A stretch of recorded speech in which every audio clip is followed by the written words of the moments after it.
the audio commentary. It's a dying art form, but here at One Track Mind, I, your wonky yet affable host Ryan Luis Rodriguez, analyze film through the prism of these embryonic forms of podcasting, one audio commentary at a time. Masterpieces, crapster pieces, live action, animation, cult classics, films literally no one has ever heard of. No track is too small, and no track is too big. Join me and my guests from the entertainment world as we keep these features alive every other Tuesday. Hey, who else is going to discuss Bill and Ted's Bogus Journey one week and Citizen Kane the next? Us, that's who. Sure, you have to put up with my voice, but there's a certain give and take in this industry. That's One Track Mind, part of the Someone's Favorite Productions family, and available wherever you get your podcasts.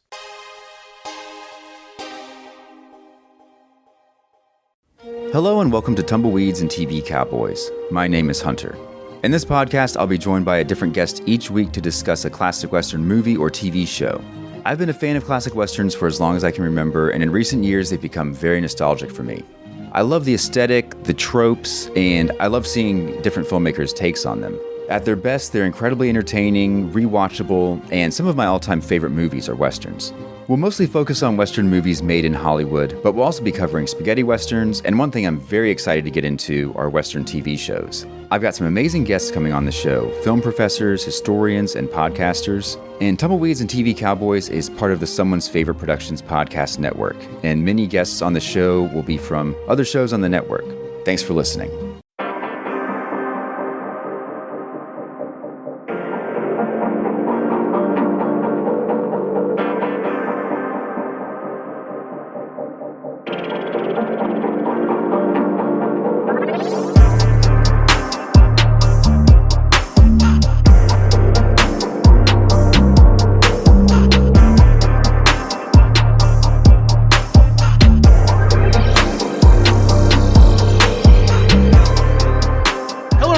Welcome to the 301st episode of the Culture Cast, and I'm only saying that because the last one was the 300th episode. I am your host, Chris Stachiw, and I'm joined by one of my closest friends, Pennywise the Clown, screenwriter Jess Byard. I can't do the impression, but... At all? Hello. No. Not even a Tim Curry impression? No. Oh, that's a bummer. I don't do impressions. Well, I'm not going to do them now, but they will definitely come up at some point during this podcast. Because we are talking about the second film in the It cinematic universe. Possibly not the last one if New Line Cinema has anything to say about it. There are some rumblings, and we will get to those rumblings later on in the podcast. We're talking about It, Chapter 2. Bum, bum, bum. Something happens to you when you leave this town. The farther away, the hazier it all gets. But me, I never left. I remember all of it.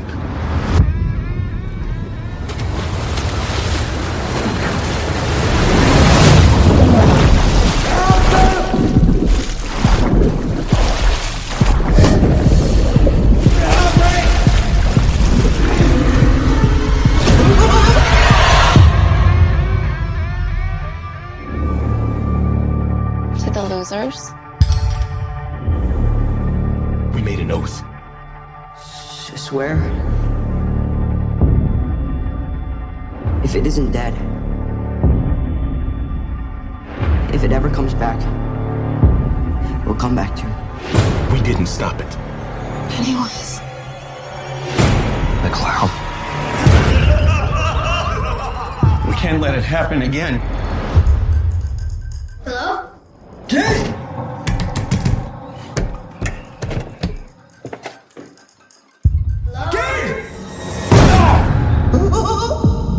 Hello. Please.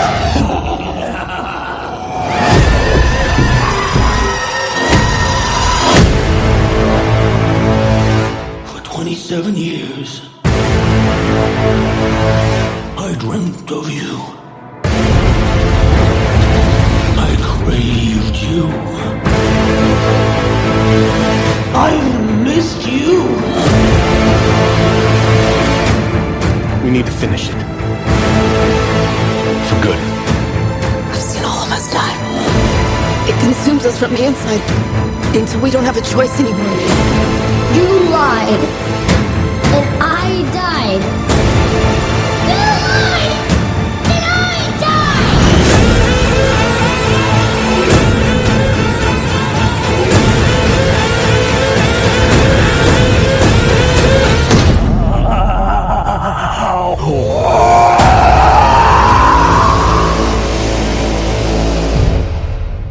So the film is the follow-up to the 2017 mega success story that was It, Chapter 1. It's directed by Andy Muschietti, written by Gary Dauberman, who, boy, he's a real shitty writer most of the time. The Nun, Annabelle Creation being some of his wow.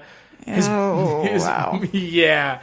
It stars a whole boatload of people, but the really notable ones are the seven main actors for the Losers Club, being Jessica Chastain, James McAvoy, Bill Hader, Isaiah Mustafa, Jay Ryan, James Ranson, Andy Bean, and of course Bill Skarsgård returning as Pennywise the Clown. The film is the second half of the book, but you might confuse this film for just It again, because... Yeah, just the whole movie. Yeah, you might confuse this as just the first movie again, because a lot of the movie has the kids in it again, because I think they realized halfway through that nothing going on with the adults was really as entertaining as they thought it was going to be. Well, the kids are back, folks. We'll get to why that is, but that's their fault as to why that is. Yeah. But the kids are back, so... Finn Wolfhard and Jack Dylan Grazer and all the kids are back too, and we'll get to that as well. Digitized. Oh dear! Before I ask you about the film, let's get this out of the way. They de-aged the kids, and it is they did. Distracting. I mean, it's not the worst. It's not the worst de-aging thing that I've ever seen, but it is noticeable. Everybody's kind of shiny, especially Finn Wolfhard. He's super shiny. They also de-aged their voices. Yeah, I could. Yeah, was that what it was? I kind of thought that Eddie's voice sounded a little. Oh, it is so distracting. Higher. It's distracting. When he opens his mouth, it's like his voice isn't coming out of his own body. Which, I mean, look, yeah, the film's is coming out 2 years after the last film. The kids have aged a lot, especially when you're at the age that they're at. You're aging faster than, say, you or I were in our late 20s. They're in their mid-teens, so they're aging faster, so they look different, and their voices have undoubtedly changed. However, they made their voices sound so fake that when they open their mouths, it's like a sock puppet. I mean, it's really bad. just like, they all just are too high, like an octave or two too high. Even compared to the first film, like if you watch the first film and then watch this, you'll be like, that kid's voice changed, and it's supposed to be the same. But anyways, we'll get to that, I'm sure. However, Jess, what did you think sitting down in the theater, which was undoubtedly packed, because mine was not. Okay. It wasn't super packed. So you didn't go see it on a Friday night then? No, I did not. I went and saw it on a Sunday morning. Wise choice, because I went and saw it on a Friday night, and there was a fucking douchebag in front of me on his phone the entire movie. That's awful. Filming part of the movie and sending it to his friends on Snapchat. So awesome. Thanks, asshole. Go fuck yourself. You're the reason I don't go to the movies on Fridays anymore. Right, exactly. That's the reason I don't. Exactly. But, so I sat down and I was really pumped for this movie. And I admit that, like, when I came out of it, I had my problems and reservations, but overall I was, mostly happy with it. Since I've had some time to think about it, I have more problems with it than I initially thought.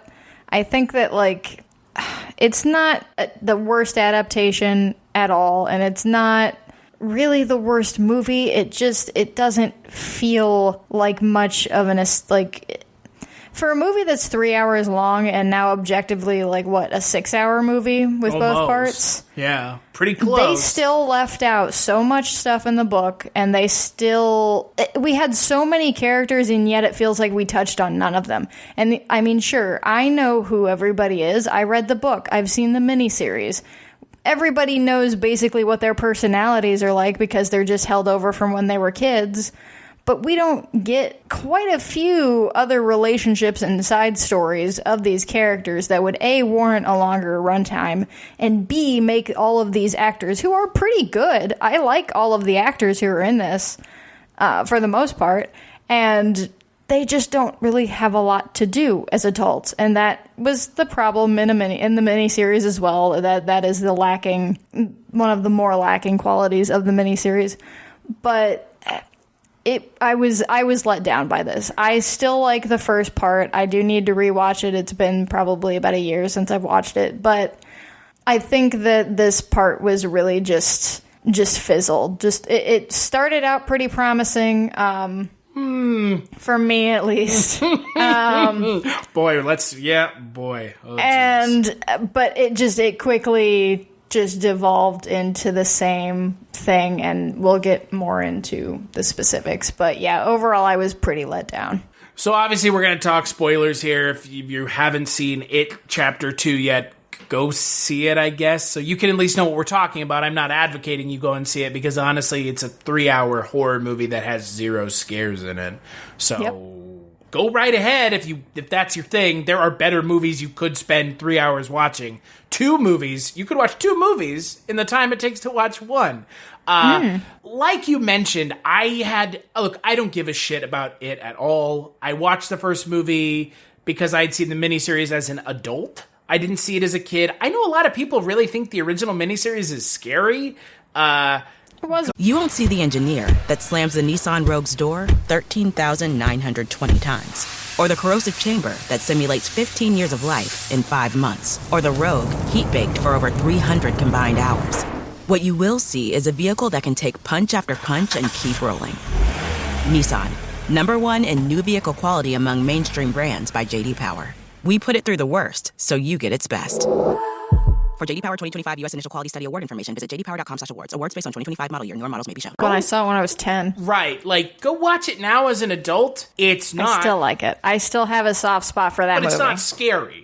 No, but it is scarier than this. Well, it has more unsettling scenes. It does much better with dread and... anything is scarier than this. Atmosphere, of which this movie has none. Yeah, this movie it's a real failure when you have a 3-hour movie that has nothing to say at the end of it, and it muddles up so many things that, like you mentioned, just a cursory knowledge of the book. I'm actually listening to the book as opposed to reading it, because I don't want to spend the time. I love reading. I can get through a 300-page book in a couple hours, but I don't want to read this book because I've got other stuff I want to read, and it's easier for me to listen to stuff more consistently than read. The audio book is 44 fucking hours. Sure was. I listened to all of it when I was working at a dry cleaner. It was awesome. Like, it is fucking insane. Like, basically an entire work week. Yeah, it is 6 hours a day, or 7 hours a day for a couple, like 6 or 7 days, just straight of listening. And look, I mean, I listen to like one audiobook a week because when I'm doing stuff, it's usually pretty fast. 6 hours, 6 to 10 hours is an average audiobook, but 44 hours for a fucking novel, I mean, that's a massive undertaking. Okay, so like you mentioned, of course, stuff is going to get left out. There's a reason this property is known as an unfilmable piece of literature. I would say that it still is unfilmable. Nobody has cracked the code as to how to make this a success. The only way that you can do this right is if you do it in a miniseries of more than 2 parts. Oh, yeah, it's got to be like... do it in like a 10 to 12 parts. I'd say 10 to 12 parts is fine. Of like an hour to hour and 15-minute episodes. Or 2 seasons. Or 2 seasons, yeah. And that way you have enough time. And also, stop with the splitting it in half. In the book, all of the timelines are interwoven. The whole story is told interwovenly, switching from different characters. Fucking do that, because that makes it interesting, and you also get to spend time with these people that you are supposed to care deeply about. Which, the kids, their kids are fun, and they're fun to watch, and that's great. But as adults, all I'm watching is the kids in adult bodies, because that's all they're directed to do. Yeah. It's just be who you were when you were a kid, but now you're an adult. Cool. And we're not really ever going to talk about any of your really actual adult fucking problems that you have, because oh boy, do they have them. Yes. And the problem becomes, like you mentioned, I'm about 2.5 hours into the book, and I'm not trying to sit here and claim to be the fucking expert on the book. There are other people who have read it, like yourself, Jess, so I'm glad one of us has read it. But like you mentioned, it is a constant back and forth in the book, which means it's unfilmable in people's minds because they don't know how to get around that. I don't see that being like a huge problem. Because I mean, but at the same time, I can see people being like, "Well, this framing device is a pain in the ass because people are too stupid to understand it going from present time to past time." Like, oh my god, people aren't that stupid. No, I mean, if you nonlinear storytelling is super common. Like, that's not people shouldn't be put off by that anymore. But yet at this here point. we are looking at it, chapter 2. Right, exactly. But also, if they did it in a broken down series, you could, okay, here's an episode that's focused on the kids, here's an episode that's focused on the adults, here's an episode that does both. Like, almost variety. Like Lost. I mean, remember Lost had these flashback episodes. Any expansive, like, character, like, I mean, any show that has 6 Feet Under, any show that has, and do it on a network like HBO or something, or Shudder, or, you know, or a streaming, or Hulu a streaming, or where you can get, I mean, hell, like, The Haunting of Hill House is great, and Netflix did that. Why not do something like this? Of course, fucking Netflix would eat up another Stephen King miniseries that, you know, I guess only Mike Flanagan can do Netflix once. Well, and here's the other thing about this property. With it being a 44-hour novel, 1,200 pages, there's this look, Stephen King, while not the subtlest of writers, does have a modicum of character building and subtlety in his writing when it comes to long form. Short stories are a different issue. This film is about as subtle as a sledgehammer to the scrotum. I mean, it is so just like the first one. There is nothing subtle or well crafted about the scares. We can sit. We can literally build a scare here. Someone looks at something, misdirection, loud noise, scary, shitty CGI monster. That's every single scare. Yeah, let's talk about that for a minute. Every single time Pennywise does it, aside from like the couple things that Bill Skarsgård can actually do with his face. Which is the lip thing. Nothing. Which he has been on every single fucking late night talk show showing the lip thing that he Andy can move his eyes in different directions. Fine. But that's it. That's the only anything practical you get. And you know, the miniseries, the original miniseries is whatever, and it has its cheesy 90s moments, and it doesn't exactly work either. But those fortune cookies that they like actually do with the practical effects in that scene in the miniseries, it's not the best practical effects I've ever seen in my life, but it is way more unsettling than the globs of CGI. Like, almost everything's almost the exact same color. Everything has the same movements. Everything is just when that old woman comes running out of the door at Beverly, and she's naked now because, ooh, that's shocking. It's an old lady naked. And she's got that fucking goofy, like, goofy Disney Nickelodeon googly eye face. I fucking started laughing. And look, I get it. I'm 29. I'm a seasoned horror fan. I've seen all of it, whatever. But that doesn't mean I can't get scared anymore. I have seen modern horror movies that do scare me. And you know how you do that? You build atmosphere and you build tension. And you know what? If you're going to make a comedy horror movie, fine. Lean heavy into the comedy. But if you're going to make a horror movie, then the comedy should serve as levity, and it should lull you into a false sense of security so that you can be fucking scared again, instead of just laughing all the time. So that's the question then, because there are some scenes in this movie that I was expecting to be horror scenes, and then Just Call Me Angel of the Morning starts playing, and I'm thinking to myself, and the guys at Red Letter Media touched on this, but I think everyone who's going to talk about this film is going to touch on it.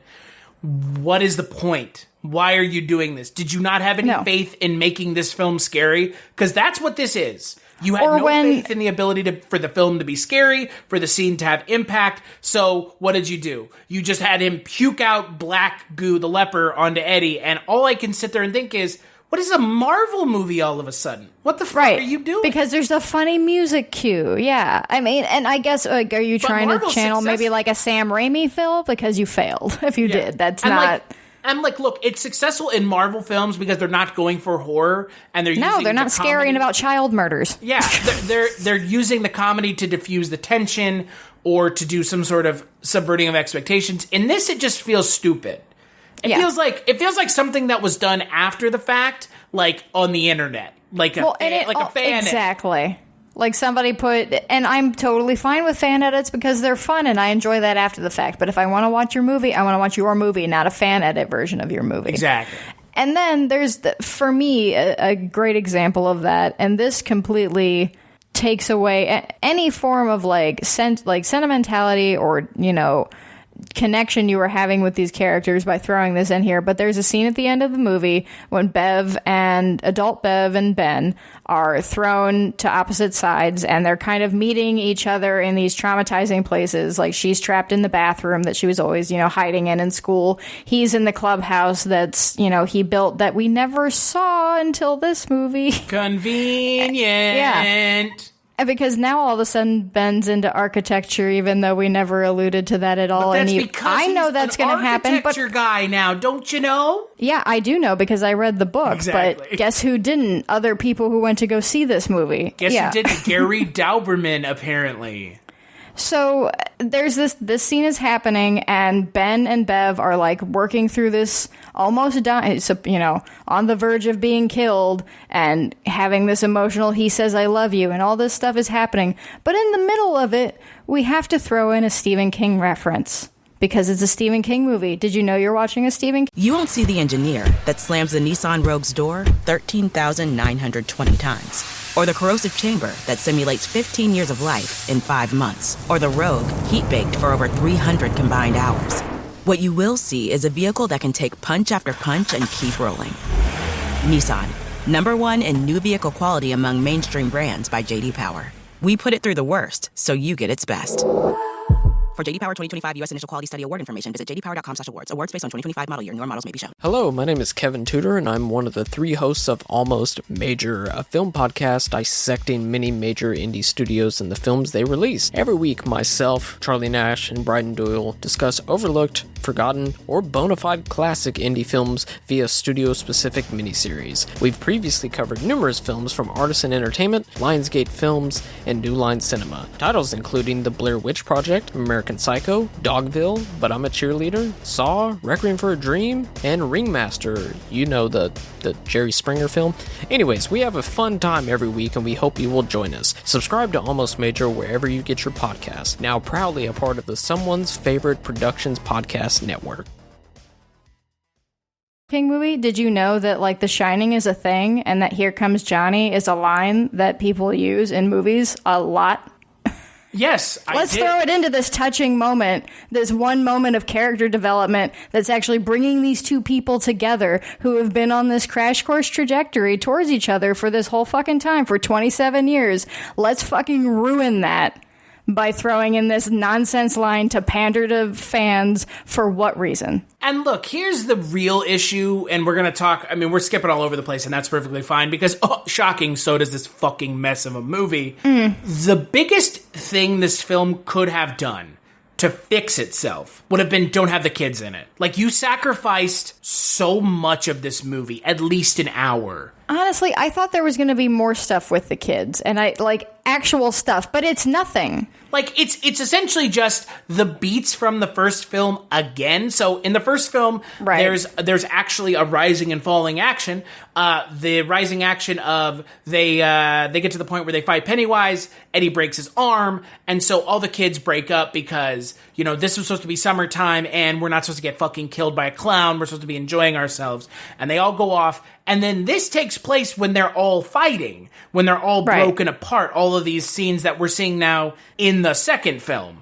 Okay. See, fine. I thought there was going to be more stuff, and as you get further in the book, you'll know. I thought that they were going to go more into, like, the Bowers gang and, like, Patrick Hockstetter, because he's a bit more of a character in the book, and I thought we were going to get some flashbacks with that kind of building up. No, we just got a zombie version of him that maybe that fucking went nowhere. Yeah. We never saw him after he drove away. We saw him twice, and then...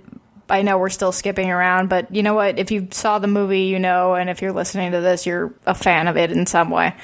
So they just have Bowers in this for no reason. Like, he comes out, we see him maybe 3 times, and then he gets killed.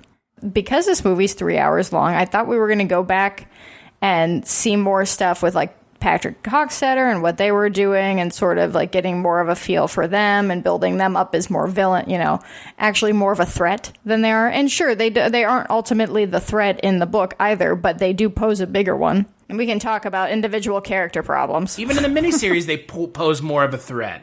Oh, yeah. Yeah, absolutely. Like, you barely get anything. And you know what? Yes, the line of Eddie, like, running out and saying, hey, man, you should cut that mullet. It's been 30 years is funny. It's also, he just killed a man. It feels like ADR, too. Well, it does, too. It's definitely ADR. But it's like he just killed a dude. But I say it feels like ADR because that's what that Just Call Me Angel of the Morning feels like. That same, like, this wasn't impactful. Yeah, he just stabbed a guy in the fucking chest. What more do you want? Story problems, character problems aside, the technical issues in this movie, there's a lot of weird editing choices. I got really fed up with the same use of the same transition over and over again to like, oh, an adult version of somebody is going to look to the right. And then, hey, guess what? The kid version of them will be there. Like 5 times we're going to do this. And again, like, you know, this could have all been avoided if you had just take the fucking kids out of the movie. Or interweave the timelines. Right. But the thing is what they end up doing is they give so much of the second film, which is supposed to be about the adults, to the kids again, because guess what? Because those are fun. Yeah, because guess what? As much as I love James McAvoy and Bill Hader and Jessica Chastain, who are fantastic, James McAvoy's given nothing to do. Jessica Chastain, oh God, no. Likewise. Bill Hader steals the show. We'll get to them in a second. This film, it almost feels like It Chapter 1.5. Because the first hour and a half of this film, if you were to just slide all the kid stuff in one direction, all the adult stuff in another direction, this film is 2 hours and 49 minutes long. The adult and kid stuff, there is more kid stuff, more if not equal kid stuff than there is to adult stuff. And we already saw the first movie that had the fucking kids in it, and that's all it was. They should have done... The first and second movie should have been filmed at the same time or something, and they interweave the stories through both films as opposed to, here's the first movie with just the kids, and the second movie has the kids and the adults when we're missing out on so many things about the adults because they just said, well, everybody liked the kids. Stranger Things is still successful. So let's just keep putting the kids in there, which, like you said, the kids are great. The kids are better than the adults, but that's because we gave a shit about the kids because they were fleshed out more than the adults ever were. Let's talk about the characters individually and some of those things that they left out, which really hinder this story even more because... The things that the original miniseries included, by the way, even if they barely touched on it. So, let's start with Jessica Chastain playing adult Bev. And Kid Bev has way more to do in the first movie. She's much more of a character. She has like complex problems. We know kind of what's going on with her. And in this next one, we see that she's married. She's clearly married to a dick, a horrible man, because he punches her square in the fucking face hard, of which she does not then have a bloody nose or a black eye later. And that's all we see of it. Now, in the book, Tom, her husband, like, we don't even understand, like, she's a highly successful designer, like, fashion designer, I believe, and we don't get to really hear about that at all in this movie, so I guess fuck her accomplishments. No, in this movie, she's just painted to be almost like a trophy wife. Yeah, I don't know if, like, she briefly tells Bill what she does, and I think that she is, like, supposed to be but they don't go in depth on it. No. Tom kind of like rides the coattails of her success, and yeah, he's abusive. He's horribly abusive, and he beats the shit out of her in that first scene. And then after she leaves, he goes to find her friend, beats the shit out of her friend, and then finds out she's going to Derry. Ends up getting like this whole cross country. He's going to find her in Derry. Pennywise picks up on this energy and sort of like sends him on like a crash course trajectory towards her. So that whole thing is going on in the book that we don't ever get to hear about here. So really all we do is see Jessica Chastain get punched in the face, and then we never ever talk about her husband again or her life. And then, oh hey, she gets to be with Ben at the end, and isn't he hot? And oh look, he has a dog. Oh, and God, can we... Oh my God. So let's talk about Ben now. Yeah. Ben, who... Okay, so look. Let's just talk about the original miniseries. In the original miniseries, that kid's not that fat. In the new movie, kid who they cast... Still not that fat, okay? Not like obese, like chubby. Like they're both chubby. Jeremy Ray Taylor is a cute little fat kid. Oh, God, yeah, they're all adorable. Yeah, I mean, I was like me when I was that age. Like, a fucking little fat dorky kid, fine. And then it's like, oh, by the way, now he's like a fucking dude who's ripped. And they tell you why he gets that way in the book, too. Like, there's a whole very, like, thing where he meets this person that sort of, like, changes his life around and has that like, okay, I'm gonna take care of myself, I'm gonna do this. And Jay Ryan looks a lot like if Jeremy Ray Taylor grew up, but at the same time John Ritter was a much more believable I got good looking version, because it wasn't like all of a sudden he's fucking 6'5" with a swarthy complexion and like a jaw for days. Like, get the fuck out of here with this. So yeah, nonsense. and that's what it is. Ben is hot, and all of a sudden he's an architect because, oh, don't you know, we're going to introduce the fact that he built their special secret clubhouse that you never heard of until this movie. There's like a fake out for the shitheads in the audience who don't know, because they treat people in the audience like idiots. Yeah. They're like, oh, you think that this guy is initially Ben, and then it turns out it's the guy the fat, like, homely man who's the browbeaten CEO or whatever. And it's like, oh, no, it's Mr. Sexy on Skype. It's the hot guy who lives in his fucking amazing house. Yeah, with the giant... He lives where Bruce Wayne lived in the Justice League. And look, I want Ben to be successful. I love Ben. I think that him and Bev, like, in that first movie, we keep going, yeah, the kids are great. And I think they sell those relationships and those performances. They're adorable. But yeah, here we just get Ben's hot now, and now he's an architect, and that's it.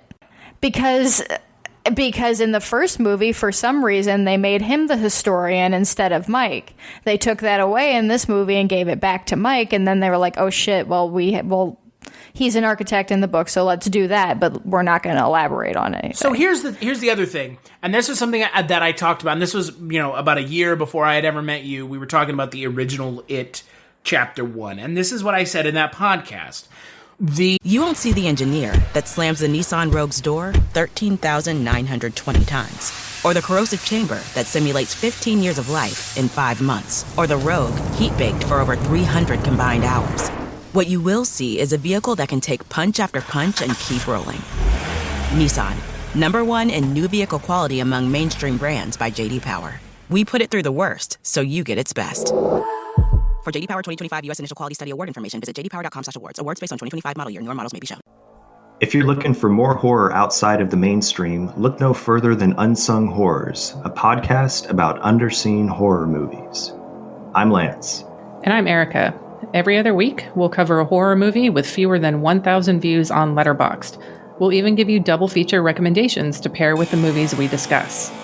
From gothic to shot on video, from slashers to comedies, from giallo to J-horror, we'll cover all the subgenres. So join us as we unearth these hidden gems of horror.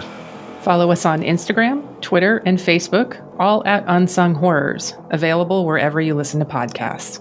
And part of the Someone's Favorite Productions podcast network. The success of the first film will only be able to be measured once the second film comes out, because ultimately what this is like a pole vaulter jumping over the bar. The first film is the jump, second film is the landing. If you don't stick the landing, it doesn't matter what you did before that. It doesn't matter, because if you don't stick the landing, it doesn't matter. And this film had a lot of expectation riding on it. And just the way we're talking about it now, it not only failed, it failed spectacularly, because it's like they tried to redirect to go backwards in midair and miss the bar completely. You need to keep this story going forward, because like you just mentioned about Mike, who's played, I honestly think, one of the better performances in the film. Let's talk about Mike. No one is talking about Isaiah Mustafa in the film at all. Otherwise known as the guy from the Old Spice commercials. Oh, yeah. No one's talking about him. He's actually really good and really natural and endearing and believable. And Chosen Jacobs in the first film is given essentially nothing to do. Because they take away his historian cred, and now they bring it back. And the thing is his character is still so empty, though, because, again, in the book, and I hate being that person that's like, well, in the book, but again, this movie is assuming that you know a lot. So it's assuming you've read a 44-hour book. Right. And in the book, Mike's family is like the most well-adjusted of all their families. His parents are together. They're very caring. His dad is a successful farmer, and Henry Bowers' dad is not a cop. He's a fucking on welfare, white trash, whatever, who hates Mike's dad because he's black and successful. And there's this whole section in the book where they talk about the fire in the Black Spot, which was a black club that black soldiers frequented and that members of the KKK burned down. Of course, they talk about none of that in this movie because it also moves up the timeline and it's not in the 50s anymore. But you took Mike's family, you made him an orphan. You totally took away that aspect of it, made him an orphan. For cheap scares. And also, you made him live with his uncle, who made him work on that dairy farm and shoot cows in the head. So you're also giving him just a shitty background for no reason. It's why not? Why did you do that? Why did you change that and all? Because he's in the book and in the miniseries, in the original one, Mike and Bill are basically your protagonists. You're following both of them pretty equally. And in this movie, you're really not. In the miniseries, they did a good job of pointing that out. I mean, the miniseries follows Mike and Bill more than anyone else. Right. And, okay, so I think now... So with Bill... let's just move on, because we were talking about Bill. It's a good segue. I don't know. I would say let's leave... Do we want to leave Richie or Bill to the end? No, I think we want to leave Richie to the end. Okay, so... Let's go with Bill. Which I feel... I mean, we're talking about Bill the character, not Bill Hader. Right, yeah. James McAvoy is given nothing Bill Denbrough. No, he is. Yeah, he basically runs around and screams at people. He just, no, don't, that's all he's doing. Which is such a bummer, because it's James motherfucking McAvoy. Exactly. He's a fantastic actor. They also they leave his wife in approximately one scene, and you never hear from her again. Unlike, again, in the miniseries, in the novel, she's a huge part. Again, she's, with Tom, Beverly's husband, she's on the other side of my husband just up and left, like the movie said, and isn't telling me what's going on, so I'm going to go there. She, again, Pennywise gets, a hint of her coming and sort of mind controls her into coming. So they both play a very big part at the end with, the climax and everything, except not in this movie, because you don't ever fucking hear about him except for one scene.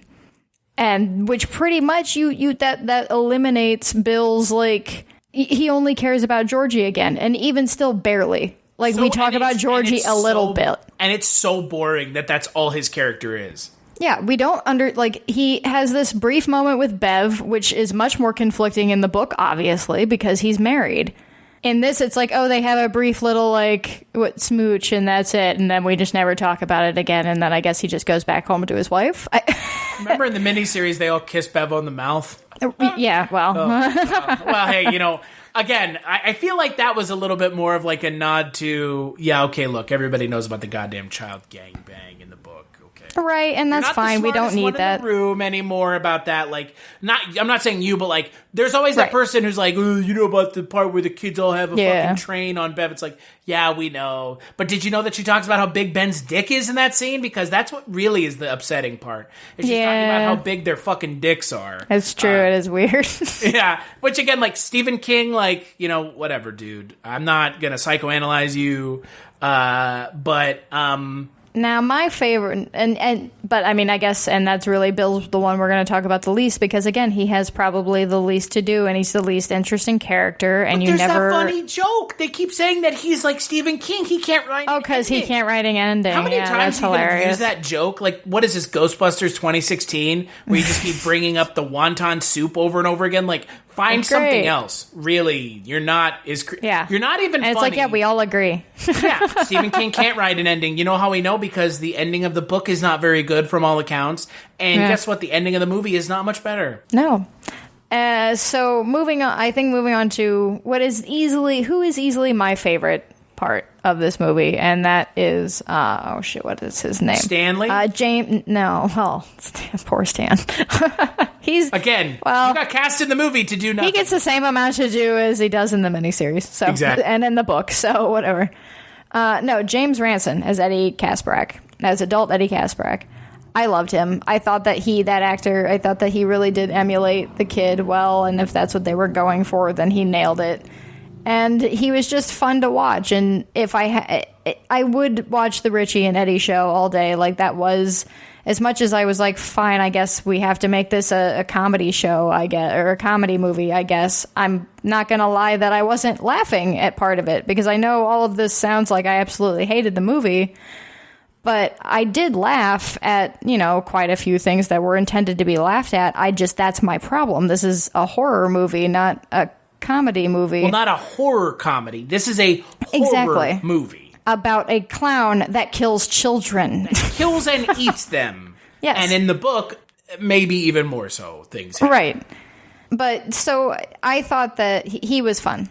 He was fun, and, I did feel for, I felt bad when he died at the end. I felt bad in the book, and these actors, and like we said, sure, some of them aren't given much to do. They are good at what they're not doing. Like, they're fine when they're there. Like, they're in, you're not like, oh my God, I don't want to fucking watch you anymore on screen. It's just that you want them to do more. That's the whole thing, is that they are decent actors, and you want them to be able to do more. They just can't. Well, and the other thing with Eddie's character at the end of the film, it's so telegraphed. I mean, he's going to die, even if you don't know the book or the original miniseries. It's like that scene where he's like, going to run up and stand there. And then it's like, oh, but through the chest, and here's the blood. It's like, I still think they should have ripped his arm off. They should have done something. I mean, because a little chest wound is one thing, but yeah, having his arm ripped off a la Georgie, a la the book, why not? It's rated R. There's no limitations here outside of not doing a child gangbang. There's really, I guess there's a lot of blood, but it's all fucking CGI, so it's laughable that counts as R to me. It's the scene in horror movie history. Right. It's a toilet stall filling up with blood. That is not the bloodiest scene, and that is just amount of blood. Sure. Right. Sure. And now Richie Tozier. Oh, no. So now before we talk about Richie, I think it is time to talk about the opening scene of the film. Because the opening scene of the film features a gay couple, directly from the book, mind you. I did hear this part in the book already. Yes. A gay couple who one of them has the living shit beat out of him. And then he is dumped into a river, and he has asthma, and he cannot breathe. And then Pennywise saves him in the movie and then kills him. And yes. Well, he saves him in the book and kills him too. You had a much more of a problem with it than I did. I had a huge problem with the first scene in the film because honestly, look, here's the thing, and we've already talked about this. There's no child gangbang in the first movie, and I felt like that was left out specifically because it made sense to leave it out. Right. In this film, they should have left this scene out. I can see where you're coming from on that. It personally didn't bother me because, yes, it is in the book. And also, I do think that it is entirely, plausible that would happen in 2016 small-town America. I guess so, but You won't see the engineer that slams the Nissan Rogue's door 13,920 times. Or the corrosive chamber that simulates 15 years of life in 5 months. Or the Rogue heat-baked for over 300 combined hours. What you will see is a vehicle that can take punch after punch and keep rolling. Nissan, #1 in new vehicle quality among mainstream brands by J.D. Power. We put it through the worst, so you get its best. For J.D. Power 2025 U.S. Initial Quality Study Award information, visit jdpower.com/awards. Awards based on 2025 model year. Newer models may be shown.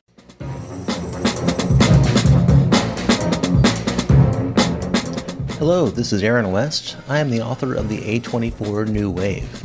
In this book, I look at A24's output and I make the argument that we are in a new wave movement right now. A24 plays a major role. This book has a supplemental podcast where each episode is a brief conversation about an A24 related topic, whether an actor, director, or even a genre. As I continue research for the book and conduct interviews, I expect to record podcast episodes with people involved with the company. You can find the podcast at cinejourneys.com or wherever you find podcasts, and we are proud to be members of the Someone's Favorite Productions podcast network. Problem is it worked so well in the 80s because that was a time and place. Yes, it's much more time and place. And that's again with Mike. Like a lot of the stuff that they omitted from Mike was time and place stuff, and then they didn't know how to update it for some reason, even though it's clear how you update it. But and the whole thing was, this whole thing with the gay couple was based off of a real event that happened in Bangor, Maine, that Stephen King had a reaction to. It was a 23-year-old named Charlie Howard. It was almost the exact same thing. He had the shit beat out of him, and he was thrown into a stream from a bridge, and he died. You know, that's fine. The problem with the movie is, no, it's fine in the sense of like, it's based. They pretty much, Stephen King just wrote it verbatim. Exactly. Like, it's not a creative thing he came up with, which is awful in and of itself. The issue with it in the movie is they picked and chose things that they wanted to omit and have already, and it felt unnecessary because in the universe of it's never explained why he kills adults. He only kills kids. He doesn't kill any of the adults other than the ones that he's trying to fight. So anyone who's watching this movie is wondering why he's killing this guy to begin with. And on top of everything else, it just comes off as tone deaf. Well, it's like, he's gay, let's beat him up. And it's like, this is 2016. This wouldn't just happen this way. And they don't touch on any of the issues of Derry being, like, poisoned because of the clown. They never talk. Well, that's a thing in Stephen King universe, too. And I think that maybe that's something that they're relying on for audiences, that over in the Stephen King universe and in most things that are set in Derry, in the main area, it's supposed to be like, you get the idea that everybody in this town throughout all these stories know that there's weird and horrible shit going on, but they all just kind of like mind their business until it happens to them. But none of that ever is actually explicitly like shown through, except for like in sometimes they come back that movie's made for TV movie. They kind of hinted that. And even in this first chapter, they do when the woman like drives by, and because in the book they have they hint at it more in the book where like certain adults like will witness things happening and they just kind of but in the movie then they have the balloon pop up in the back of the car. Right. Well, yeah, exactly. Yeah. They're so like it's trying a to have their cake and eat it too. But the issue with the gay intro character being murdered and killed by the bullies, and then ostensibly he was going to die one way or another, it would seem, and then Pennywise pulls him out of the river and kills him, is that if the film is trying to make a statement about homosexuality and horror, it falls completely tone deaf because I don't think it's trying to make a statement. I think that it's purely just adapting the book at that point. I would agree with you, but I don't think that they would agree with us. I think that they would say, we're trying to have some grand narrative about... No, I think they're going to have... I think where they would say that is about our friend Richie. Here. So in the book, Eddie is the hinted at gay character. Right. And in the miniseries, he's a virgin. But it's also heavily hinted in the miniseries. They call him, I think Pennywise calls him like, oh God, something. He calls him Fairy Boy or something. Yeah, but I mean, it's the 50s. That's a common insult. Well, I think he calls him that. No, he calls him that in the 1980s part. Oh, yeah, when Henry Bowers said, you don't want any fucking fairies in here? Yeah. Yeah, but so it turns out, and again, it's not said explicitly, but it's heavily implied that Richie, played by Bill Hader, is repressing his homosexuality through the use of humor and comedy, and that he has been in love with Eddie the entire time. Mm-hmm. But again, the issue is this is not the people who made this movie are probably like, we're so fucking brave. How brave we are to make a movie with a gay character. They don't even say he's gay. Like, it is 2019. What the fuck? Well, it's 2016 in the movie. Oh, right. But, sorry. 3 years ago, you still couldn't come out and say you were gay. And to be clear, I do not have a problem at all with Richie being the character that ends up gay. There's something off, and I can't about the way it's specifically. Handled. Yes, there's about something. Yeah, there's something off about how it's handled, and I think that it's like it feels like it's A, too casual, but B, like you said, it feels like they're trying to be sly about it at the same time. And I'm like, why are you trying to, like, I don't know. It rubbed me the wrong way. And maybe, who am I to talk, but maybe, I don't know. It just didn't land right for me. Well, look, I mean, ultimately, when you have something like this, where you have a character who is gay, let's just say he is gay, because everything that they've shown us in the film would lead us to believe he's gay. But again, it's this like sly, underhanded bullshit way of doing it.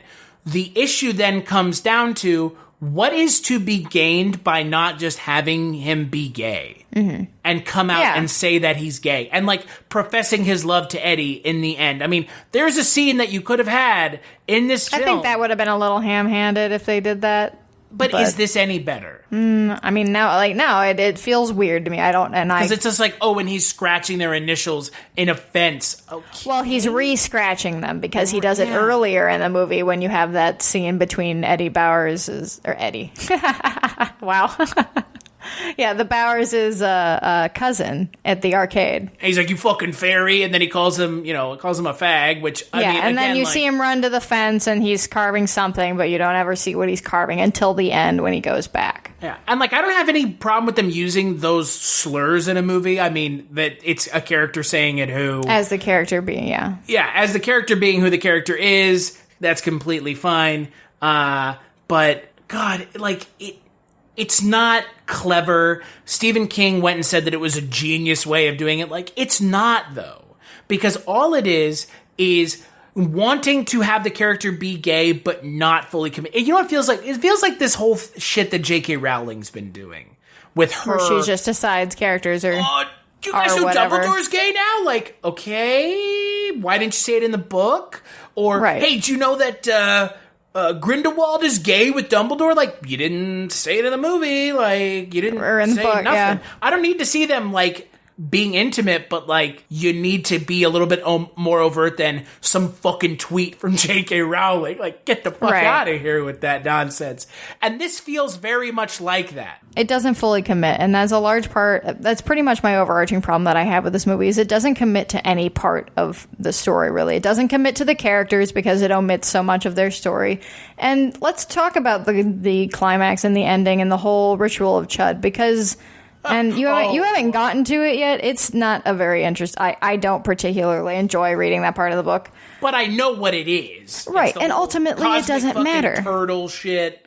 But here's the thing. It's not in the movie, though. They just talk about the ritual of Chud. If you're going to bring that in, fully commit to it and talk about the turtle and do all that stuff. Because here's a simple rule. It's a simple rule in fiction and fiction writing. And if you add one element of like supernatural or, something that's completely unbelievable and you just have one moment of it, people won't be able to buy it.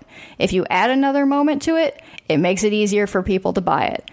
The ritual of Chud in that movie is, again, in the book, it's really kind of confusing to read and it jumps all over the place.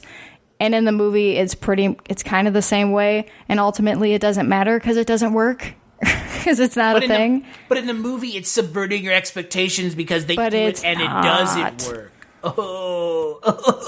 But they never want to commit to that. It's like, you made a 3-hour-long movie. You could have talked about all of this stuff that you omitted. Instead, you just did basically montages without montages. And that's the thing. Like, it is a movie that is 3 hours long that says nothing, has nothing to say, does nothing, shows nothing, is essentially... Pennywise backstory would have been fucking awesome. That would have been great. It's like a clip show. It's just vignettes. And anything regarding Pennywise would have been cool. Actually showing them as adults doing things other than the one scene where Mike calls them. Like, oh my fucking God. Like, get out of here. Where we spend forever calling them, And I mean... That's an hour, it feels like. In addition to, ruining scares before you even get to them... the sequence with the old woman and Bev, that didn't matter to you, did it? Because you already saw the whole sequence in the trailer. Mm-hmm. You watched the whole thing because that was a trailer. And I'm like, so why am I rewatching this thing that I already saw and I already know what's going to happen? I already know that she's Pennywise. Like, you're not setting me up for anything. I already know what's going to happen. She's going to turn into Pennywise. And then you made her some fucking weird googly eye monster and take away even... Like, you made it even less of a chance to be scary. She's Large Marge from Pee Wee Herman. Yeah. Well, and then you have... You won't see the engineer that slams the Nissan Rogue's door 13,920 times. Or the corrosive chamber that simulates 15 years of life in 5 months. Or the Rogue heat-baked for over 300 combined hours. What you will see is a vehicle that can take punch after punch and keep rolling.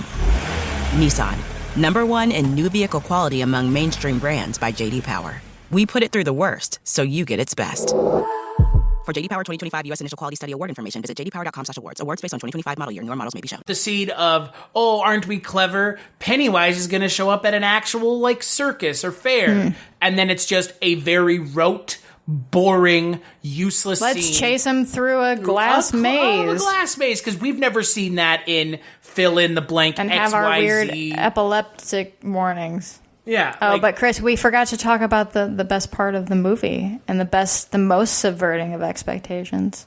And that is the Harley Quinn introduction. Oh. I loved that because I was like looking at it, I was like, this is not a DC movie, so they're clearly plugging some film. Right, yeah, it's a DC, and I'm like, what? Okay, well, this is not. Okay. Oh, but hey, Harley Quinn coming soon, guys. Like, oh. Quite honestly, that tactic of subverting expectations pretty much set up the whole rest of the movie. Yeah, well, you know what?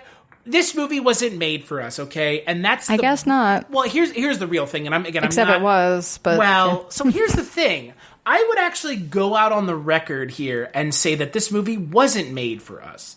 And look, I'm not poo-pooing people that aren't into horror. I'm honestly not I'm not poo-pooing people that don't enjoy horror as much as you and I. Horror is my favorite genre. I know it's your favorite genre as well. Mm-hmm. This film is not made for us because this movie is not scary. It doesn't build dread. It doesn't have a memorable villain. I'm sorry, but Bill Skarsgård as Pennywise is not as memorable as Tim Curry.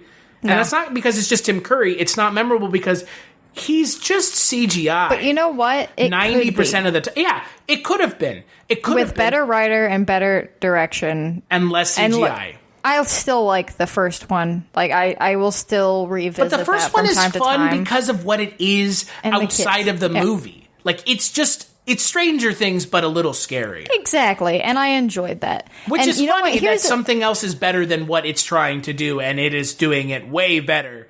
And actually scarier. This is a great example. My husband and I were at we were at Walgreens after the movie, and the cashier just kind of, like, on a whim was like, oh, have you guys seen it? And I was like, we actually just saw it. And she was like, well, is it worth seeing? Because the first one was like, it was too funny, and I didn't think it was scary at all. So what's this one like? And I'm like, well, if you thought that one was too funny, you're going to hate this one.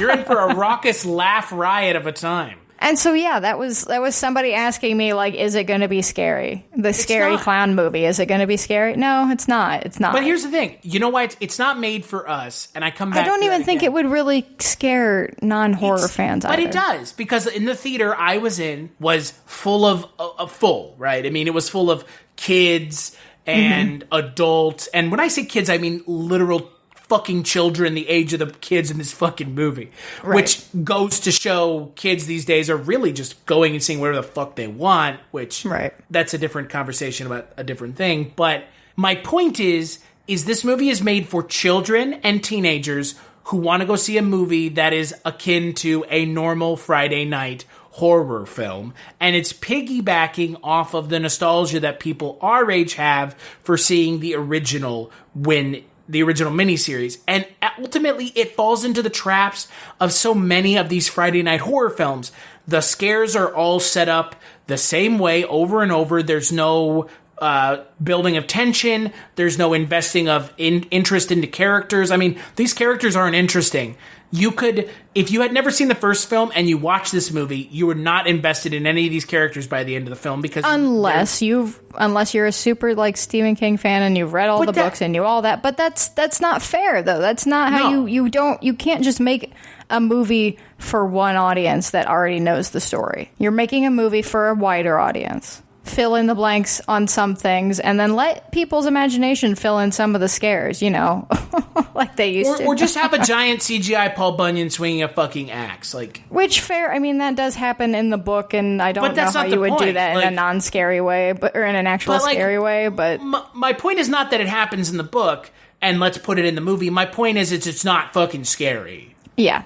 And they could have done something else. They could have altered it to be scarier. They could have changed it. You know what? If you want to change some things, change them for the better. Change the scares. Don't make them boring. Don't just take things away because you don't know what to do with it. I mean, they didn't do the Wolfman in this movie or the Gill Man like they have in the book. The original book was supposed to be like a monster mash of all these Universal monsters. Right. There's none of that in this movie. They could have updated that for the 80s. Right. If they wanted to pay for the licensing. Right. My point is there's none of that in this movie because they changed it, and there's none of it in the first movie because they changed it, which is okay. So why not keep that train rolling of change and change the scares into other things? And again, don't rely so much on the goddamn CGI because this is not Marvel. You don't have the Marvel budget. The CGI looks like shit. It looks bad. It looks real bad. It's really, not going to age well. It's really bad. It's not going to age well. And yeah, Bill Skarsgård, as good as he was as Pennywise in the first movie, he's not in this movie. Nope, because he's just doing the same exact thing, but dialed even farther back. Yeah, and it's all CGI. All CGI. Right. He's in every single scare. Yeah, I think he's in the movie maybe 3 times non-CGI. The rest of the time, it's like, oh, you know what? The spider was dumb in the miniseries, so instead of it being a spider, let's make it a spider with Pennywise on top. Wow. Right. Isn't that scary? Oh, no. Honestly, it looks even worse than the original movie. I think that is how he is in the book. I can't remember. But he might be part spider. But in the book, you can, Again, in the book, these are eldritch horror type monsters. They're weird, strange horror things that all come from this fucking different plane of existence. And so the spider is the closest approximation to something we can comprehend on this planet, is its form. And there's a whole subplot in the book about it lays eggs and other stuff. Right. And there's none of that here. And again, and the way that they kill him is all CGI. It's just a CGI They just bully him to death. Yeah, oh my god. You know what? It worked better in Nightmare on Elm Street. It did, yeah. When it's we don't believe, yeah. You're nothing. Which here's an entire fan theory, total nonsense that my husband and I were talking about. That we decided that Bob from the Twin Peaks universe, Pennywise, and Freddy all belong in the lodge. They're all just different Black Lodge entities. And that's a fantastic, scary universe that I enjoy. As long as it's Tim Curry as the clown. Yeah, that's fine. I prefer Tim Curry. Sorry, not sorry. Well, and that's the thing. As far the 2 hours I've listened in the book, I haven't imagined Bill Skarsgård as the clown at all. No, exactly. He's not going to be that memorable about it. It's much more closer to what Tim Curry is in the original miniseries. Yeah. This Pennywise is menacing, but ultimately neutered, completely ballless as a monster. All he does is he brings you in and then turns into a CGI crab face and bites you. Yeah, pretty much. And that's it. And you don't even get to see it. It always cuts away to we bit the kid's face and then that's it. Or there's a giant splash the kid exploded. of blood. And the kid exploded into this beet red jelly. Where are the balls on this movie? Show a kid getting killed. You showed Georgie getting his arm ripped off in the first movie. We do. I mean, the kid does explode, and but you don't see it. Yeah, it's all just CGI blood. Exactly. You don't actually see a kid. It's just there's a human child there, and then there's a blob. Yeah, it's a CGI. CGI green screen. Got him. And again, that's the big thing about this movie is that there's so much of the CGI. There's so much of just nothing. Things happen for no reason, or things in the book get downplayed, or things from the first movie that were supposed to be payoffs, like Henry Bowers, get no payoff. nothing. Right. He's in the movie for 3 scenes, ostensibly 5 minutes. It's just like, what the flying fuck is the point of any of this shit? Like, they're building up that Pennywise is like taking this kid over, and he's using him like the character of Renfield from Dracula, where he's like, this like he's possessed and he's gone insane because he was too close to the villain. But in the movie, it's just nothing. And at the end of the day, this movie not only failed to stick the landing, it's a failure as a film because it doesn't have anything to say, it doesn't have anything to do, and it spins its wheels just to get to the point where, oh, it turns out that what we've been doing this entire time was a fucking MacGuffin. It didn't work. And now we're just going to say, you're a clown over and over again until the clown turns into a little baby puddle and they rip its heart out. And everyone lives happily ever after, including the guy who killed himself because I had to kill myself so that you guys would all get together. Which, by the way, fucking dumbest explanation you doesn't could make possibly sense. Pull out of your ass. The whole, like, power of, like, it's supposed to be us combined. You won't see the engineer that slams the Nissan Rogue's door 13,920 times. Or the corrosive chamber that simulates 15 years of life in 5 months. Or the Rogue heat-baked for over 300 combined hours. What you will see is a vehicle that can take punch after punch and keep rolling. Nissan, #1 in new vehicle quality among mainstream brands by J.D. Power. We put it through the worst, so you get its best. For J.D. Power 2025 U.S. Initial Quality Study Award information, visit jdpower.com/awards. Awards based on 2025 model year. Newer models may be shown. And then, nope, let's just rapidly take ourselves down a peg. Yeah. The same Power Rangers, like, Stanley wasn't the leg, and if they don't have the leg, they can't walk around as a Power Ranger. Like, all this is just a very poorly written facsimile of a poorly adapted miniseries. It feels like an outline of a movie. Yeah. With some beats thrown in. Yeah, they adapted the miniseries, not the book. Because honestly, what did they do different than the miniseries other than updating the time it was set in? And changing that one character was gay and the other one wasn't. But on top of everything else, they never touched on the sexuality of Richie in the movie, other than showing that he was with a woman in the miniseries, not this movie. So right. Like, we don't get any of that But there's more scenes in the original miniseries of them as adults. Oh, yeah, absolutely. Well, like, you see his wife, and you see, And, like, the whole thing with his wife, like, I'm kind of okay with that not being in the new movie. It's not the most interesting thing to know, and I'm not really missing it, but my main point with that is that if you're going to have a movie this long, how did you cut that much stuff out of the book? I think that's the ultimate point that you and I have made here. Right. For a movie 3 hours long, it's a lot of nothing. It's a whole lot of nothing. And look, if you like the movie, cool. No, great. You're totally pleased. And there are aspects that I like a lot. There are funny parts that I enjoy. Overall, like all of the adult actors with what they're given to do, they do it very well with. But it's just in a bad movie. Like, the good parts are in such a poorly... It's in a very bland movie. It's not... There's no atmosphere. Which the miniseries, that fucking score is great. It's dreary constantly there. Like, in this movie, it's fucking sunny. Blue skies every day. In Derry, Maine, in the book, it's like raining almost every fucking day. And again, the CGI is way too much. Bill Skarsgård is... doing the same exact thing and not getting to do anything fun with I will Pennywise. say what I said from the first film, and I just rewatched the first film last night so I could have a better kind of recollection for this. He's not scary as Pennywise. He's just not. The whole drooling thing and the lip thing is just, it's not scary. I'm sorry. I don't find it menacing or anything, or talking in a low voice. Like, get the fuck. It's like that. It's like when a kid, like, discovers some stupid magic trick for the first time that you've seen 100 times, and when they show it to you the first time, you're like, oh, that's cute, that's cool.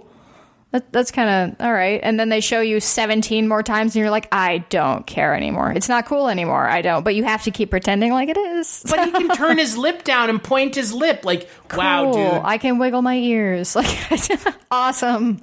Good on you, Bill Skarsgård, that this is probably now going to be your calling card, but hey, those are the only practical effects in the movie, so you gotta give it something. Yeah, but like at the end of the day, this movie's not scary, just like the first film. It's not scary at all. It's even less scary. Yeah, at least not for us. It's probably scary for kids and teenagers who were going to see something scary anyways, and their girlfriend can grab onto their arm and, oh, it's so scary, watch out, the loud noises are scarier than the clowns, because there's so many loud noises you'll be deaf by the end of the movie.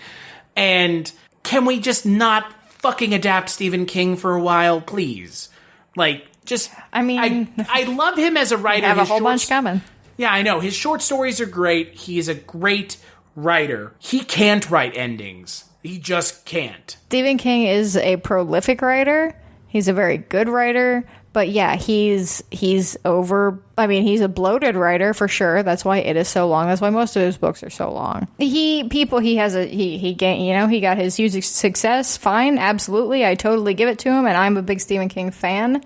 But I admit that he has faults. I know he has faults. He can't end most stories. He does include way too many side plots that don't fucking matter. And this book is 1,400 pages long, or however it is, and it's completely unnecessary. Right, but some of them are necessary, and they help develop the character, and they should be there. But it's just that he just does... He just writes every idea. Like, every side story he wants in there, he does it. And because he is Stephen King, and he's allowed to do whatever he wants, more power to him, fine. I admire the fuck at how much he can write as a writer. I don't understand that, how he just produces so much. But... yeah, no, he's not a perfect writer. And that's what we all have to agree on here if we're going to want the people that we love, if we want our creators that we love to continue to be good and to get better and to constantly be producing like new awesome stuff, then we have to hold them accountable. And you can't just say that every fucking thing that they do is good. And you can't just say, oh no, but that was, it's not, even if it's Stephen King bad, it's still good. No, it's bad. Like... The Langoliers is bad. And here's the other thing, and this is a personal peeve. I have Half Price Books here. If you don't know what Half Price Books is, it's a place where you can go and buy books for cheap. Half price or even cheaper than that. Yeah. If you go to the horror section, it's just Stephen King and Dean Koontz, and if you didn't know anything about horror novels, you wouldn't know that there are other writers out there. Yeah, you think there's only two fucking people who do it. And guess what? I would rather read something other than Stephen King or Dean Koontz any day of the week because they don't do anything particularly interesting sometimes with their writing. And I would much rather read a short story by one of my favorite horror writers, if not my favorite horror writer, if not one of the greatest horror writers, Clive Barker, for fuck's sakes, who actually does subversive things, not just, oh, these kids are banging underground somewhere. I mean, like, oh, shocking. I mean, the issue is my... ultimate issue with anything Stephen King is how many times are we just going to recycle the same shit over and over again? Well, I mean, he wrote a lot of the stuff that he's famous for. He wrote in the 80s. Yeah, I was going to say Cell or The Dome. You guys, and like the 80s and the 90s were peak Stephen King time, and that's all the properties that we know and love, and that's all the properties that keep getting remade. And you know what? I do enjoy the Mike Flanagan stuff, so I am looking forward to Dr. Sleep, but. I agree. I would like to have a little less King because I didn't like the Hulu series. I didn't like Castle Rock. I mean, and for the same problems, it's just these people get a hold of these properties and then they're like, well, we can't do everything because he writes too much. And then they just take out a bunch of stuff, and then they don't add anything to it or replace anything with it. They just kind of chop it up and they say, okay, well, you're the Stephen King super fan, you fill in all the blanks. And some people who are the super fans and do that and they love it and that's great, more power to you, but that's not me. I need yes, I know what was going on, but to a fresh audience who you should be catering to, you should be wanting to start new audience of film lovers and people who want to seek out these stories and do all this stuff. And you have to let them. You have to give them that chance. You can't just cater to the people who already know the material. And can we not do it again for like another 2 decades? No, they're 27 years. I would be okay with that. Well, it has been about that long. 29 years. The story, I just don't think needs to be redone again. I think that it could sit for a while and kind of gestate. And if someone wants to come back at it in long form... Look, he's got a bunch of shit to do. Yeah, he is. Yeah, I mean, he's got way better things to even adapt. Has anyone ever wanted to adapt the Thinner again? Let's be honest. No. No? Thinner. Not a fan of that one? Come on. No. Or Cujo, Monkey for Shines. fuck's sake. Yeah, I mean... The book is way better, Cujo. is that? I mean, it's at least more interesting. The book There's is always people. better. Literature people. Yeah, but at least there's like more characters in the book than just what's happening in the movie. I agree. I mean, look, Stephen King is a good writer, but a lot of the movies that have been made off of his source material are just bad. Right, and that's not Stephen King's fault necessarily. But he's like the most adapted writer in like history. One of those is Stephen King's fault.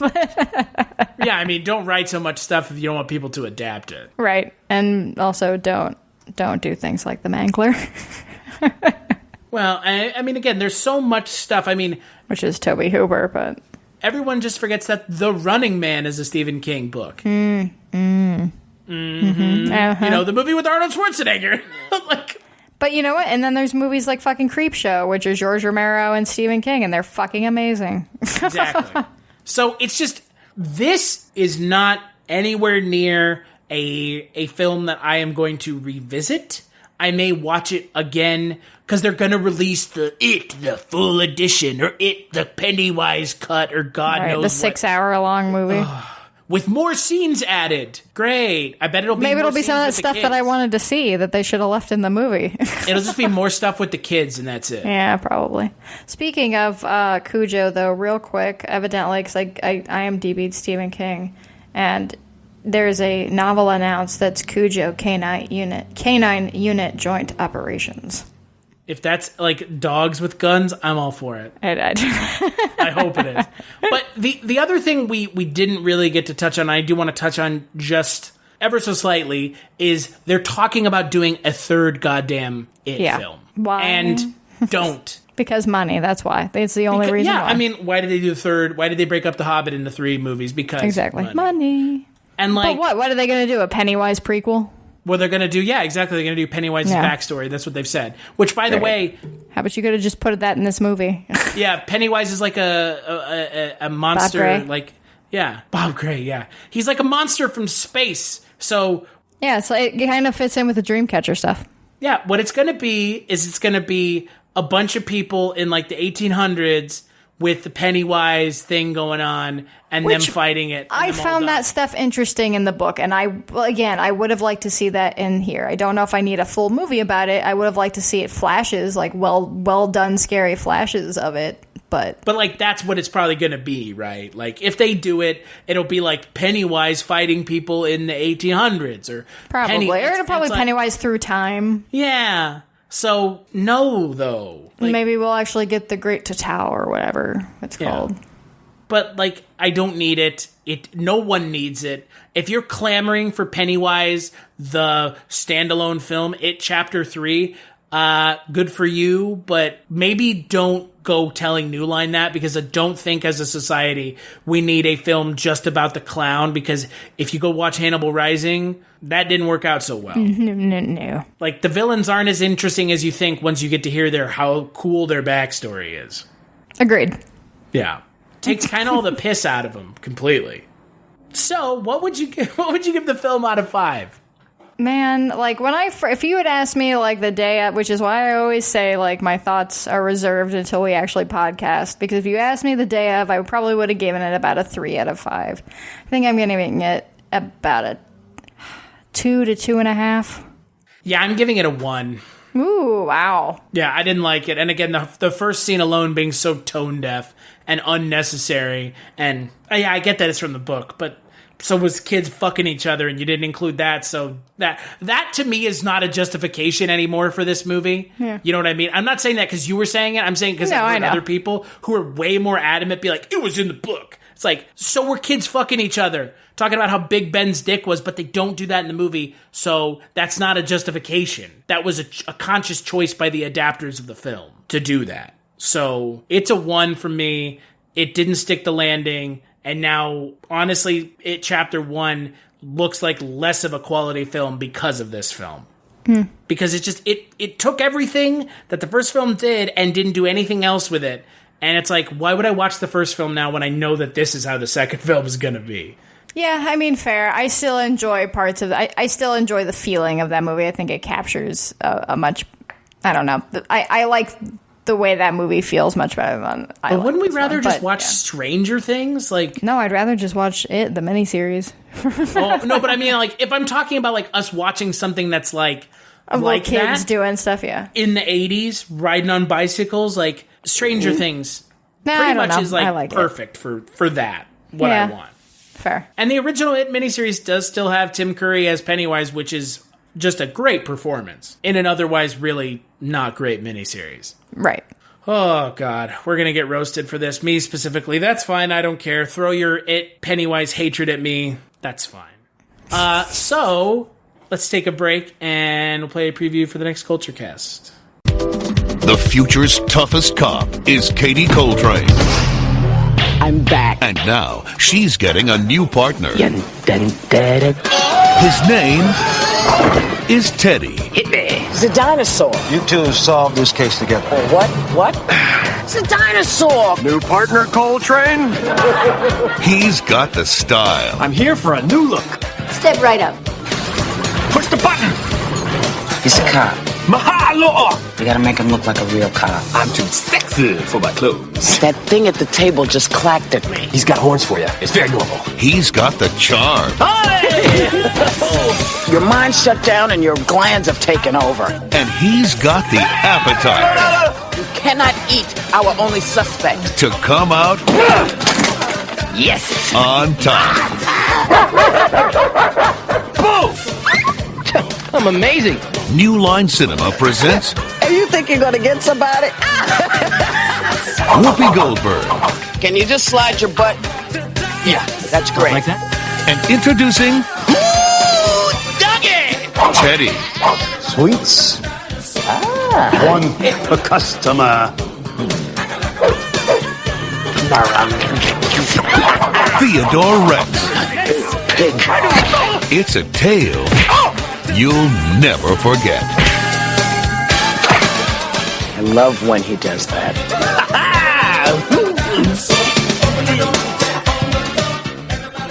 That's right, on Next Culture Cast, we're going to be talking about Theodore Rex. We're going to be kicking off our weird 90s movies with weird 90s comedies with a look at a film that is about Whoopi Goldberg and a T-Rex cop.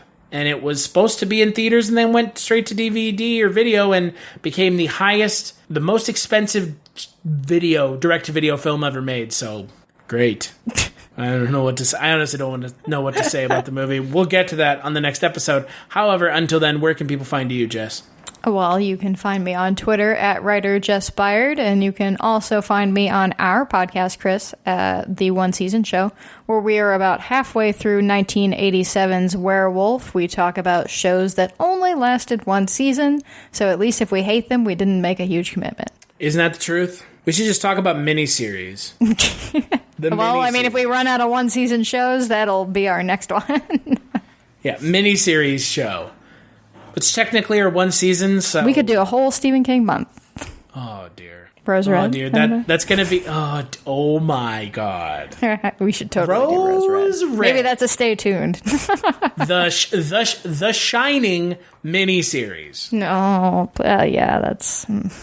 Featuring, I believe, was Steven Weber, who is narrating your It book, yes. Exactly. Which, great. 44 hours of Steven Weber's voice I'm perfectly okay with. Yeah, it's fine. Yeah, I mean, he does a good job.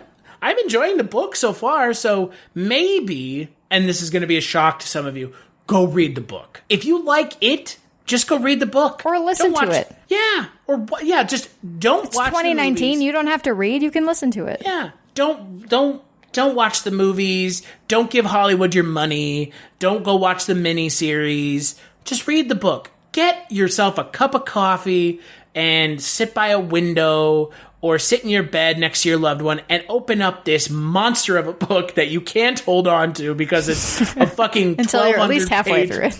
Yeah, exactly. And read the book or listen to it, because ultimately at the end of the day, as good as these movies were going to be, which they're not, they're never going to be as good as the source material anyways. True. As for me, you can find me on Twitter at casualty_Chris. Like just mentioned, we do a little podcast together. I do a couple other podcasts, the Kolchak Tapes with Mike White, where I talk about Kolchak the Night Stalker. We are transitioning into Barney Miller, however, since Kolchak has come to an end almost. I also do a Tales from the Crypt podcast called Chronicles from the Crypt, where I talk about Tales from the Crypt. Shocking. So check those out. Big thanks, as always, to you, Jess, for sitting down. I mean, this is a little bit more of a, not angry, but I'm pretty fired up about how much I didn't like this movie. Yeah, I'm actually a little bit surprised at how much I didn't like this movie. Well, and again, ultimately, at the end of the day, like, I had no expectations going into it, which you knew that before I went and saw it, that I was like, I don't really fucking care. So for me, I'm not disappointed, but I can understand people walking out of it and being like, I was disappointed, this. Yeah, which is unfortunate. It really is. So, and big thanks as always to _91 for the intro outro of the podcast, and we'll catch you on the next episode.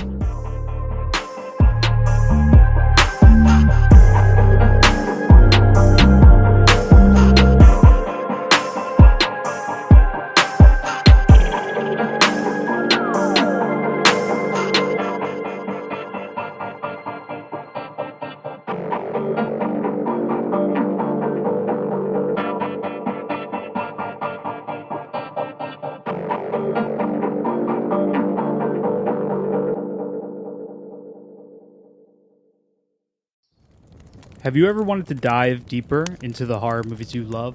Beyond the Blood is a horror podcast for fans who want more than just surface-level screams. We do deep dives into the movies that shaped us, digging into director commentaries, behind-the-scenes stories, deleted scenes, and the special features that most people skip. Each episode is a love letter to the genre. We break down how these films were made, the creative risks that paid off or didn't, and the lasting impact they've had on the genre as a whole. From 70s slashers to modern nightmares, we celebrate the craft, chaos, and characters that keep us coming back. If you're the kind of fan who rewatches movies with the commentary on, or you simply grew up in the video store horror aisle, the Beyond the Blood podcast was made for you. New episodes every single week. Subscribe, and let's dig deep. Welcome to the Beyond the Blood podcast.